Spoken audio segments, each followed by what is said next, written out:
مکہ معظم میں ولید نامی کافر رہا کرتا تھا۔ اس کا ایک سونے کا بت تھا جس کی وہ پوجا کیا کرتا تھا۔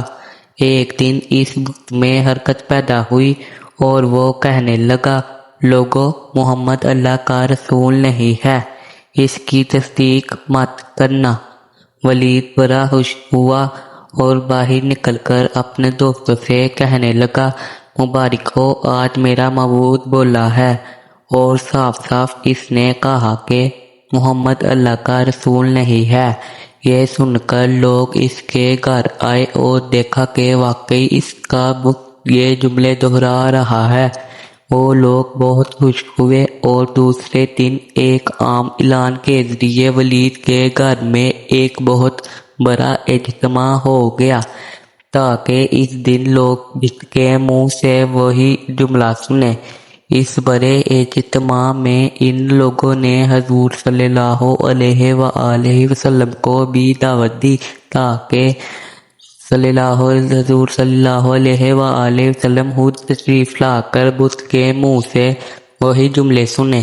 چنانچہ حضور صلی اللہ علیہ وآلہ وسلم بھی تشریف لائے۔ جب نبی کریم صلی اللہ علیہ وآلہ وسلم تشریف لائے تو بت بول اٹھا، اے لوگو، خوب جان لو کہ محمد صلی اللہ علیہ وآلہ وسلم اللہ کے سچے رسول ہیں۔ ان کا ہر ارشاد سچا ہے اور ان کا دین حق پر ہے۔ تم اور تمہارے بت جھوٹے ہیں جو تمہیں گمراہ کرنے والے ہیں۔ اگر تم اس سچے رسول پر ایمان نہ لاؤ گے تو جہنم میں جاؤ گے۔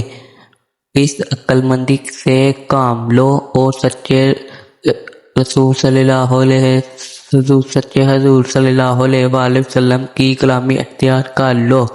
بت کی یہ باتیں سن کر ولید بڑا گھبرایا اور اپنے معبود کو پکڑ کر زمین پر دے مارا اور اس کے ٹکڑے ٹکڑے کر دیے۔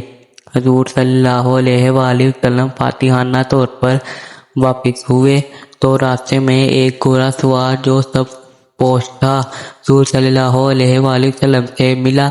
اس کے ہاتھ میں تلوار تھی جس سے خون ٹپک رہا تھا۔ حضور صلی اللہ علیہ وآلہ وسلم نے فرمایا، تم کون ہو؟ بولا، میں جن ہوں اور آپ کا غلام اور مسلمان ہوں، جبل طور میں رہتا ہوں۔ میرا نام معین بن العابر ہے۔ میں کچھ دنوں کے لیے کہیں باہر گیا ہوا تھا۔ آج گھر واپس آیا تو میرے گھر والے رو رہے تھے۔